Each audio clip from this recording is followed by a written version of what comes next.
नमस्कार मित्रांनो, मी अमर स्पर्धा मित्र चॅनलमध्ये आपलं स्वागत करतो. मित्रांनो, लर्न इंग्लिश थ्रू स्टोरी या सिरीजच्या माध्यमातून पार्ट ऑफ स्पीच कसे इम्प्रूव्ह करायचे तसेच इंग्लिश व्होकॅब्युलरी कशी इम्प्रूव्ह करायचे आपण शिकणार आहोत. चला तर मित्रांनो, आजच्या आपल्या 41 पार्टला सुरुवात करूया. मित्रांनो, आज एक नवीन स्टोरी घेऊन आलो. स्टोरीचं नाव आहे master and disciple. He story आहे मित्रांनो एका लेझीनेस, जो एक डिसायपल, जो एक शिष्य असतो त्याच्या आळशीपणाबद्दलची ही स्टोरी आहे. चला आता स्टोरीमध्ये काय घडतं पाहूया. Once upon a time, a disciple lived with his master in a hermitage. बघा, once upon a time म्हणजे एकेकाळी. अ डिसायपल, डिसायपलचा अर्थ होतो शिष्य, लिव्ह म्हणजेच राहायचा, विथ म्हणजे सोबत. मित्रांनो, विथ हे प्रिपोजिशन आहे. कुणासोबत राहायचा डिसायपल, तर तो त्याच्या मास्टर सोबत इन अ हर्मिटेज. इन म्हणजेच मध्ये, हर्मिटेज म्हणजे आश्रम. मित्रांनो, पूर्ण वाक्याचा अर्थ पाहूया. एकेकाळी एक डिसायपल, एक शिष्य त्याच्या मास्टर सोबत, त्याच्या गुरु सोबत हर्मिटेज म्हणजेच आश्रमामध्ये राहायचा. The disciple was very lazy. Disciple कसा होता, तर लेझी होता, आळशी होता. ही would always postpone today's work for tomorrow and tomorrow's work on the day after tomorrow. बघा मित्रांनो, येथे ग्रामरचं एक स्ट्रक्चर झालंय. मित्रांनो, subject plus would plus V1 येथे वापरण्यात आलेला आहे. वुड केव्हा वापरतो, ज्या वेळेला आपल्याला एखाद्या व्यक्तीची भूतकाळातली सवय सांगायची असते तेव्हा वुड वापरतो, आणि वुड वापरत असताना नेहमी त्याच्या समोर क्रियापदाचं पहिलं रूप वापरतात, म्हणून येथे पोस्टपोन हा V1 आलेला आहे. आता भूतकाळाची सवय काय होती बघा बरं त्या शिष्याची. He would always postpone today's work for tomorrow. बघा, तो नेहमी त्याचं टुडेज वर्क, आजचं काम, टुमॉरो उद्यावरती पोस्टपोन करायचा म्हणजे ढकलायचा. आजचं काम उद्यावर ढकलणे ही त्याची सवय होती. तसेच टुमॉरोज वर्क म्हणजे उद्याचं काम डे आफ्टर टुमॉरो म्हणजेच काय, तर परवावर ढकलायची अशी त्याची सवय होती. Because of his habit all his work would get delayed and then later he would repent. बघा, बिकॉज ऑफ हिज हॅबिट, आणि त्याच्या या सवयीमुळे ऑल हिज वर्क, मित्रांनो ते एच पाहिजे बरं, ऑल हिज वर्क त्याचं संपूर्ण काम डिले व्हायचं. डिले व्हायचे म्हणजे विलंब व्हायचा किंवा उशीर व्हायचा. अँड देन लेटर, आणि नंतर ही वुड रिपेंट. परत सेम वुडचं स्ट्रक्चर, वुड आलाय आणि रिपेंटचा V1 वापरला. रिपेंट म्हणजे पश्चाताप होणे. मित्रांनो, पूर्ण अर्थ बघा. बिकॉज ऑफ हिज हॅबिट, त्याच्या या सवयीमुळे तो त्याच्या कामामध्ये त्याला नेहमी डिले व्हायचा, विलंब व्हायचा, आणि असं केल्यामुळे त्याला नंतर त्याचा रिपेंट व्हायचा, पश्चाताप व्हायचा. पुढे पाहूया. Due to laziness in studies also he was lagged behind all the other students of the gurukul. बघा, due to laziness in studies, आणि अभ्यासामध्ये असणाऱ्या सुद्धा या लेझीनेस, आळशीपणामुळे ही वॉज लॅग्ड बिहाइंड. मित्रांनो, लॅग्डचा अर्थ होतो मागे राहणं, म्हणजेच काय, तर इतर गुरुकुलमध्ये असणाऱ्या इतर विद्यार्थ्यांच्या तुलनेमध्ये तो मागे राहायचा किंवा सर्वांच्या शेवटी राहायचा. Master was aware of this habit of this disciple and was concern about it. बघा, मास्टर वॉज अवेअर म्हणजे जे गुरु होते त्यांना त्याच्या सवयीबद्दल, त्या डिसायपलच्या, त्या शिष्याच्या सवयीबद्दल त्यांना जागरूकता होती किंवा ते अवेअर होते, त्यांना जाण होती, माहिती होती. And was concern about it, आणि त्यांना त्याबद्दल कन्सर्न वाटायचं म्हणजे काळजी वाटायची, चिंता वाटायची. पुढे पाहूया. One day he found a way to teach a lesson to his disciple. एके दिवशी त्यांना एक मार्ग सापडला की आपण आपल्या डिसायपलला, आपल्या शिष्याला एक लेसन द्यावा, म्हणजेच काय, एक धडा शिकवावा असं त्यांना वाटलं. He went to his disciple, ते त्याच्या शिष्याकडे गेले. Gave him a black stone, त्यांनी त्याला एक काळा दगड दिला. अँड सेड, आणि म्हणाले, सन टेक दिस स्टोन. सन टेक दिस स्टोन म्हणजे ते गुरु त्या शिष्याकडे गेले, त्यांनी त्याला एक काळा दगड दिला आणि त्याला म्हणाले की हे दगड तू घे. This is not an ordinary stone, this is a philosopher stone. This is not an ordinary stone. ऑर्डिनरीचा अर्थ होतो सर्वसामान्य. तर गुरु म्हणाले हा एक सर्वसामान्य दगड नाही. दिस इज फिलॉसॉफर स्टोन्स, हा एक तत्वज्ञानाचा, एक खूप मोठ्या तत्वज्ञानी असलेल्या व्यक्तीचा दगड आहे. The speciality of this stone is that if you rub any iron with this stone, that iron it will turn into gold. बघा, the speciality of this stone, speciality म्हणजे खासियत किंवा विशेषता. या दगडाची एक स्पेशलिस्टी आहे, एक खासियत आहे, that if you rub any iron, if जर यू रब एनी आयर्न, रब म्हणजेच घासणे किंवा चोळणे, जर तू एखादा आयर्न, एखादा लोखंडाचा तुकडा जर या स्टोनने दगडाने जर घासला, that iron it will turn into gold. Turn इनटूचा अर्थ होतो रूपांतर होणे. जर तू या दगडाला लोखंडाचा एखादा तुकडा घासला तर त्याचं रूपांतर गोल्डमध्ये, सोन्यामध्ये होईल, असं गुरु शिष्याला म्हणाले. I am giving this black stone to you, आणि मी हा दगड तुला देत आहे. With the help of this stone you can turn iron into gold and get as much as gold as you want. बघा गुरु काय म्हणतात, with the help of this stone, आणि या दगडाच्या मदतीने you can turn iron into gold, तू त्या दगडाच्या मदतीने या लोखंडाला गोल्डमध्ये रूपांतरित करू शकतो. And get as much as gold as you want, आणि तुला जेवढं पाहिजे तेवढं तू सोनं बनवू शकतोस. I am going out for a day and I will come back by tomorrow evening. गुरु काय म्हणतात, I am going out for a day, आणि मी दिवसभरासाठी बाहेर जात आहे. And I will come back by tomorrow evening, आणि मी उद्या सायंकाळी परत येईल, असं गुरु त्या शिष्याला म्हणाले. Till then you keep it, आणि तोपर्यंत हा दगड तुझ्याजवळ ठेव. When I come back I will take it back from you. When I come back, जेव्हा मी परत येईल, I will take it back, simple फ्युचरची रचना आहे. जेव्हा मी परत येईल तेव्हा मी तो दगड तुझ्याकडून घेईल, असं गुरु त्याला म्हणाले. Next, saying this the master turn back to leave. Saying this म्हणजे असं म्हणून, master turn back to leave. Turn back म्हणजे वळाले, लिव्ह म्हणजे जाणे. एवढं सगळं सांगल्यानंतर मास्टर आपला बाहेर जाण्यासाठी निघाले. He pause for a moment and said to his disciple, remember you have time till tomorrow evening. Then master turn back and left from there. बघा, he pause for a moment, एवढं सांगितल्यानंतर ते आचार्य किंवा ते गुरुजी पॉज्ड म्हणजेच थांबले. For a moment म्हणजे एका क्षणभरासाठी ते थांबले. And said to his disciple, आणि डिसायपलला म्हणाले, रिमेंबर लक्षात ठेवा, you have time till tomorrow evening, लक्षात ठेव तुझ्याकडे उद्या सायंकाळपर्यंतचा टाइम आहे. Then master turn back and left from them, नंतर मास्टर वळले आणि निघून गेले. Now that lazy disciple kept thinking. Now आता, that lazy disciple kept thinking, मग आता या लेझी आळशी अशा शिष्याने विचार करायला सुरुवात केली. Wow, I have a philosopher stones, माझ्याजवळ एका तत्वज्ञानाचा दगड आहे. Now I can make as much gold I want, आणि मी आता मला जेवढं काही सोनं पाहिजे तेवढं मी आता बनवू शकतो. I have a lot of time, माझ्याजवळ खूप सारा वेळ आहे. And I will make a lot of gold, आणि मी खूप सारं सोनं बनवेल.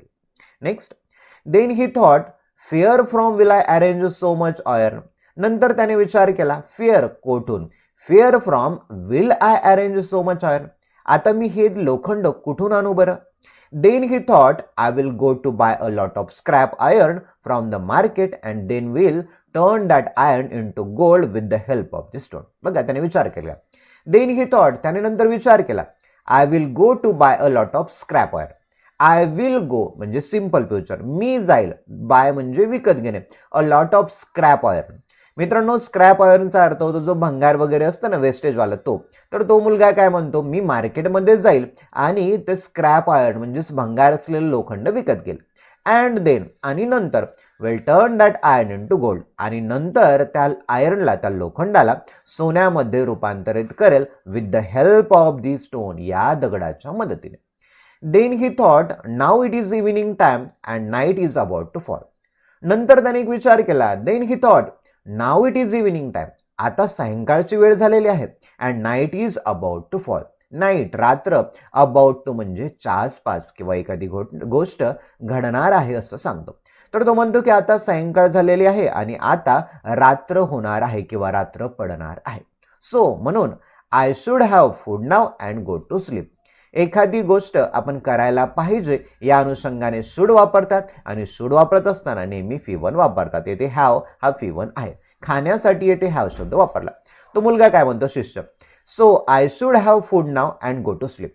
आता तर सायंकाळ झालेली आहे, रात्र पण लवकर पडणार आहे, म्हणून मी आता काही खाऊन घ्यायला पाहिजे आणि झोपायला पाहिजे.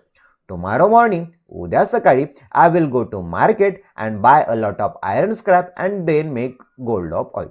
आता हा आळशी अर्थातच मुलगा, तो म्हणाला की मी आता झोपतो आणि उद्या सकाळी मी मार्केटला जाईल, खूप सारं लोखंड विकत घेईल आणि मग त्याचं सोनं बनवेल. The lazy disciple ate and went to sleep. त्या आळशी शिष्याने जेवण केलं, इट म्हणजे खाणे, it's a way to eat, जेवण केलं, अँड वेंट टू स्लीप आणि झोपायला गेला. फाईल स्लीपिंग, झोपण्याच्या दरम्यान, he made many dreams of becoming rich tomorrow. आणि झोपण्याच्या दरम्यान त्याने आपण श्रीमंत बनलोय, आपण रिच बनलोय याचे खूप सारे त्याने ड्रीम पाहिले, स्वप्न पाहिले. पुढे काय होतं? Next morning when he woke up he thought I have time till evening. दुसऱ्या सकाळी तो उठला. बघा, नेक्स्ट मॉर्निंग दुसऱ्या सकाळी, वेन ही वोक अप जेव्हा तो जागा झाला, उठला, ही थॉट त्याच्या मनात विचार आला, I have time till evening, माझ्याकडे सायंकाळपर्यंतचा वेळ आहे. I will have breakfast now and then I will go out market to buy iron to make gold. तो म्हणला की बाबा आता सकाळ झालेली आहे, आता मी ब्रेकफास्ट करेल, नंतर मी काय करेल, मार्केटमध्ये जाईल आणि त्याचं सोनं बनवेल. After some time when he finish his food, थोड्या वेळाने त्याने त्याचं फूड, त्याचं जेवण संपवलं. ही स्टार्टेड फिलिंग स्लीपी, आणि जेवल्यानंतर त्याला झोप येईल असं त्याला वाटायला लागलं किंवा झोपल्यासारखं जाणवत होतं. देन ही थॉट, मग त्याने विचार केला, master will come back in the evening, आपले गुरु सायंकाळी परत येतील, सो म्हणून I have time till evening, what is the need of such Hari.